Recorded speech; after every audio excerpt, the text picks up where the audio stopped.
Hello, welcome to Things We Dig. As always, I'm Chris Fig, I am the other Chris. And I am the only Bobby. the only Bobby, the one and only.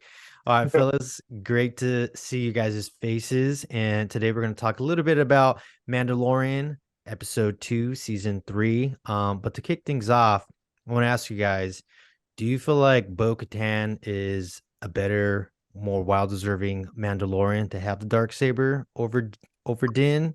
Or do you think he deserves that? I know there's some complications with the dark saber and how their allegiance goes to one over the other, so it's a little bit tricky. It reminds me a little bit of the Elder Wand in Harry Potter. It's like it's kind of just whatever fits the narrative best. So I want to hear your guys' thoughts on that. Yeah, I wonder if she's going to try to lay any type of claim to it since she picked it up off the ground and used it, even though she kind of set it on the rock with his shit. So I think she would have like put it on her belt and been like, this is mine now.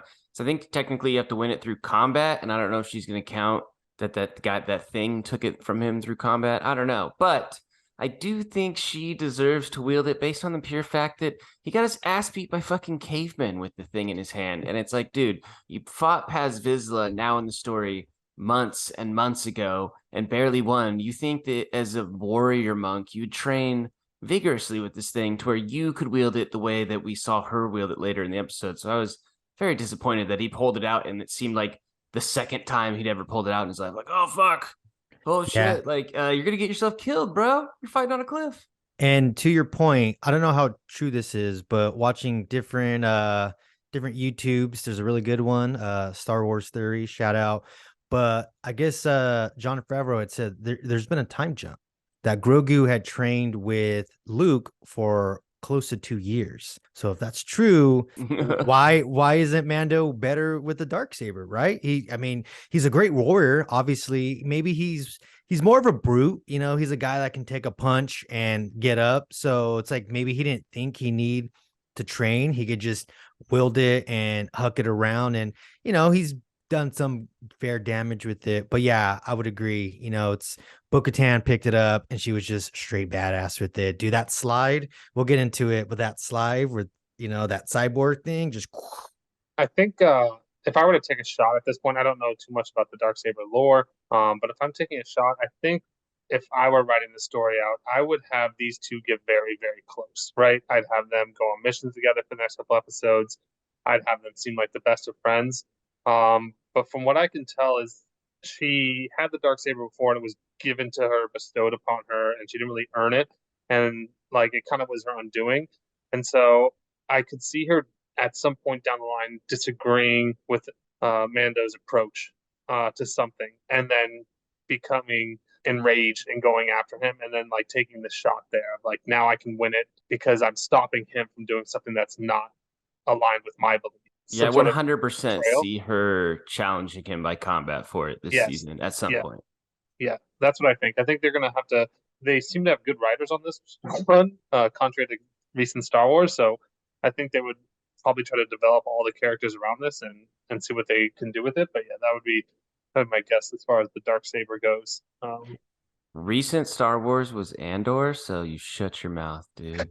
My bad, my bad, bad Batch. We got so much on right now. yeah, there's definitely some hostility, of course, because one, as Bobby mentioned, we see in the Rebels, Sabine Wren gives her the dark saber. She didn't win it. She thinks, because her blood is royal, she has royalty, in her bloodline, that she just deserves to rule. And then her undoing, whether it was a curse or her not, actually winning it was her undoing. It's still, she feels that way. And then of course we see in the Mandalorian end of season 2 finale, where Mando has it. He's trying to give it to her, and she's just stubborn. She's like, no, because even she believes in the ways of it. So even now, it's like there's some hesitant of it. And in the first episode, where there was some sort of I don't know, she seemed like there was something brewing that she was thinking of. Because when Mando leaves, she goes, I guess we'll see. Kind of like, oh, like, are you sending him to his untimely death? But as we see in the second episode, she's on in his corner and saving his ass multiple times. So that's why I'm like, maybe she does deserve to have it, more so just because one, it is in her bloodline, and then two, it seems like she's wanting to lead. Mando is like, I don't want to lead. I just want to be part of my creed. I want to do, right by it, travel the galaxy, do what I need to. I'm not fit for leading. So I guess we shall see. I also kind of it. I don't know if anyone else picked up on this. She told the story of how like, oh yeah, I bathed in the waters or whatever. It was like it was all for show for the people. No one really believes in any of that. And before he got sucked under, it seemed like she saw him like taking the actual creed to heart and stepping in the waters and was almost like envious of him in a way. Like, damn, this motherfucker actually like believes in the way of the Mandalore. And I was like, oh, maybe she's gonna come around to his way of thinking a bit, but then he got sucked down by the dinosaurs. So Yeah. So I guess the gear go into that. The second episode was the first episode I enjoyed. Definitely was a setup. We all know that. I was a little bit nervous because we didn't talk about it in our last review, but IG-11 potentially coming back, which I'm super hyped for. But he needed a part. I was like, is this going to be like a 4 episode thing where Mando goes finds a part for him? He gets to a town. They're like, you do this for me, I'll do this for you. But I'm glad that they went straight to Mandalore. Like, nope, no shits, no fucks, just straight there. And we got to see it, and it was glorious. I mean, though it's in ruins, those of you who did watch the Clone Wars, you saw it in its glory, and it was awesome. And I thought they did an amazing job describing, or not describing, but showcasing it of it being in ruins. And that line that Mando had is like, it looks like it's been centuries since anyone lived there, but it's really only been maybe a decade, maybe less. But it was definitely giving me Minds of Moria from Lord of the Rings vibes to it, right? Just the yeah, dark tomb of it. So yeah, what do you guys think of the second episode of Mandalorian? definitely, like you said, seeing the planet and knowing that it's breathable air and just wondering where they could take that, like going forward and just like the overall Star Wars universe, not just with Mando. Like you never know, they could terraform and turn Mandalore back into an empire or whatnot. So that would be cool. And then just seeing like all the weird Star Warsy stuff. Before we got on the pod, we were talking about the creatures underground, and Bobby was talking about like that almost like a hermit crab type insectoid creature that used different types of like shells for its brain head thing. That thing was so cool and so like weird and Star Warsy, and I like seeing shit like that in this show. Yeah, for me, I kind of agree with you, Chris, that I really didn't love the first episode of the season. I thought it was fine. I thought it was the standard that Mandalorian's kind of set of just like, this is a good episode. I'm enjoying it. I'm not going to stop watching the show. But it wasn't like, oh man, really riveted to see the next episode. But this is the first time uh, I almost liked it. Maybe it seems like recency bias, but like my favorite episode of the series, because there was the episode with Luke and he's so cool and he comes in, but like the baddies in that episode, none of them seemed tough. He threw like 80 of those robots off that ship with one button. Like it was a very weird kind of plot armory episode, which people of the pod now know that I just don't like that kind of stuff. But it is a show geared towards I won't say kids, but a friendlier audience. But with this episode, I just love that they did so much new stuff, and I think that's something that the Mandalorian does better.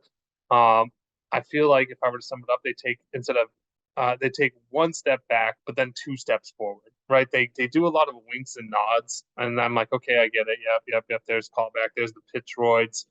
There's pod racing when you go to Tatooine, or pseudo pod. It looks like street racing or something like that going on. And you're like, cool, fine. But then like that cyborg thing underground was the coolest thing that I've seen in Star Wars in a long time. Like live action, just totally original. We haven't seen anything like that. Even those hokey caveman monsters that gave Mando the business, like those were new. We never seen anything that big. Like finally we're seeing new stuff. Which is exciting and cool, makes this show kind of fresh, because I think that Disney, and even I mean even before they bought it, but like Lucasfilms is notorious for just callbacks and like throwing Chewbacca in every single episode, or just throwing, I mean, C3PO and R2D2 are in every single episode. So like, yeah, it's just cool to see new stuff. Agree. Like in the first episode when Mando's walking down the street and you see like a 4 different types of aliens and a droid. They're all like the classic ones, and it's just like Mhm. they're like, "Here's your fan service. We're giving it to you. Do you want more?" And I'm the type of fan person too, to like I like it sprinkled in the background or Yes. hinted at. We are like, "Oh, that was dope. Did you catch that?" Not so much like here it is in your face. But I will say I have to throw it out there that space battle at the end of the first episode was fucking awesome, and I've rewatched it a bunch of times. So That was cool. shout That out was to cool. them. But then like the hokey like pirates on Yeah, like we've seen Pirate that King story. Shad.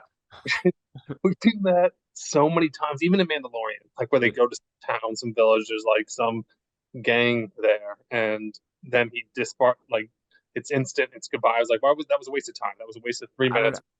I feel like we're gonna see knockoff Pizza the Hut again, dude. Yes, Yeah. for For sure. sure. Oh, for sure. Yeah, I agree with Bob. I do enjoy seeing new creatures, or even sometimes, there was the episode last season where Mando is transporting the frog lady, and there's like those spiders, and that's from the some of the books of in the Legends section of Star Wars. And what's good is they'll get like a obscure background character and make them in the forefront. But to your point, it's like, okay, they get to Tatooine. I was glad it was only for a second because I'm like, please, like for the love of God, like we don't need more Tatooine, It's like, and then it's like a Rodian, we've seen, a Greedo was a Rodian, and it's like, okay, we get it, it's like it's familiar, but it's like, yeah, let's go something new. Which, yeah, that undercave scene, or the mine scene with that creature was amazing. And I'm not gonna lie, it was I told you guys, but it was like 1 a.m, and my daughter needed to be fed. I was like, oh shit, the second episode, it's midnight, it's past midnight. So I threw it on, so it was like late. And when he gets captured, is like that trap, it legit made me jump because I was like Don't not expecting that. And it drop the was, baby, dude. yeah. And it was awesome. It gave me kind of like late 80s, early 90s sort of vibes, like Dark Crystal or Labyrinth, kind Mhm. of those type of dark creatures where it's a kid's show, but it's still so super dark. And yeah, I mean, it was so awesome. And then to see, Mando and Grogu just kind of exploring Mandalore, as I mentioned, was pretty interesting. That is some sewer creatures. And I was really glad. I mean, it seems like Bo-Katan is going to be a pretty integral role in this season, which I'm glad, because I really do love her character. And to see her come back was awesome. And I kind of mentioned earlier, she tells Grogu, she's like, "Did you think your dad was the only Mandalorian?" After she just totally just those cave trolls or whatever, I know there's a name, I'm slipping my mind, but she whooped their ass like so easily. And she had this cool little like shield, like I don't know what you'd call it, like a hologram kind of shield. And I was like, Yeah. Yeah. damn, she is good. She is good. So that was another one of my favorite scenes. Then I guess you mentioned, Chris, him going into the waters, and we finally get to see a glimpse of the mythosaur, man. And I was like, oh, like instantly, man. Like I said, it was 1 a.m, so there's like no breakdowns or no one talking about it yet because it's so early in the morning. But what do you guys think the mythosaur and the implications it's going to have for the rest of the season? Well, I do remember what the armor didn't she say something about like when the mythosaur returns, it'll be a new age for fucking Mandalore or whatever. So I definitely think we're gonna see that again. And I mean, not to backtrack off of that, but yeah, what you were saying, seeing Bo-Katan in action, I feel like they gave her character justice from like the Clone Wars and stuff. And you see her be such a badass in the cartoon. So to see the live action character like really get a shine and do an action sequence was fucking awesome. And also Grogu's little action sequence I thought was pretty cool. They had some clever ways of making it a little bit intense for. I mean, you knew he was going to make it, but yeah, that finale That at little the cash end. cow. Yeah, right. That he just gets eaten by the fucking little bad thing. Like, oh no, shit, fucking curveball. But the mythosaur, man, I was surprised that they got out of the water so easily. I mean, I guess how long are you going to drag that out? I didn't know if they were going to have to fight it or not. But I almost thought it was better than leaving it at just kind of like seeing, its tusk and its eye, and be like, holy shit, it exists, and then them flying out of the water. I wonder if Bo-Katan will have some crazy plan with that thing, like I'll wrestle the fucking, you know, mythosaur like my ancestors did, who started Mandalore, and then I'll really be worthy of the fucking. Who's gonna say I don't deserve the dark saber now? Yeah, that's true. I'm gonna call my shot. I'm gonna say whoever deserves the prize by the esteem of the writers is going to save the day with the Mythosaur in a last second. Like Star Wars classics, things seem hopeless. Whoever the other of the two is out there, they're outmatched, outgunned. Boom. It will be either Mando. It looks like he's dead. We haven't seen him in a minute. Now we're just following Bo-Katan for a minute, and she's outmatched, and then he appears like the Messiah, like riding the Mythosaur, or it's the opposite where she bails on him, and then she learns what it means to be a true leader and rides it and saves the day. So one of those two things. That's how this will be ending. Or Hot damn it, Bobby. Disney just needs to hire you right now, man. Get this guy a contract. what if, I mean, he already knows how to ride a Rancor. What if Boba Fett shows up, dude? And it's like, well, I'm just upgrading to a Mythosaur now, dude. I get me some new wheels. I think it's just Whip. with this season literally beginning with a kid getting baptized, right? And then a crocodile coming in and effing up the day. And then now it's back in mind. We're not gonna think of that again. And that time it was Mando shooting the crocodile down, saving the day. So I could see it being the opposite with Bo-Katan. Ooh, that's a good Like point. yeah, it's gonna. I feel like that's gonna be the old bookend. So time will tell. I'm a Time will casual. tell. I'm excited. I'm excited, man. It's like it's the first episode. I was like, like I said, it wasn't bad, but I was just like, man, they're getting into the same tropes. I hope they kind of get outside of that, take a little note from Andor, and you can build up a story. You don't need all this flash right away. You can build up a good story. And then one last thing I want to say is Bo-Katan's ship, dude, was so fucking dope, man. I was like, I Man, want to get get off Bo-Katan's jock. I want to get a Lego set of it, man. You hear me now? They make it, dude.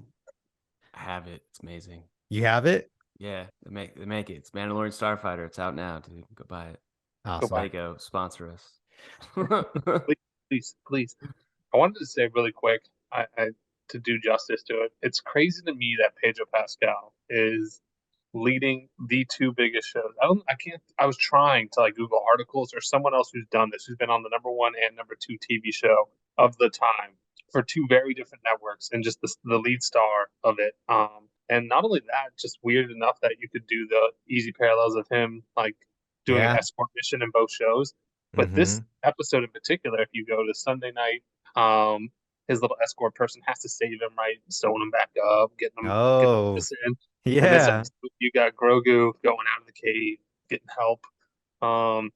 Which is very weird how that kind of lined up. Stars aligning, no pun intended there. But yeah, so shout out to Pedro for being Hollywood's leading man, I guess, right now. He's dude, he's gold, man. He is gold. If you need a dad, there's one man who can play him right now. Awesome. Well, friends, great talk, and we shall be continuing this talk on Mandalorian season 3. But we'd like to hear your thoughts, listeners, and if you like this video or this episode, hit subscribe. Until next time, later days, my friends. Looking forward to more intergalactic dinosaur. Later, everybody. This is the way.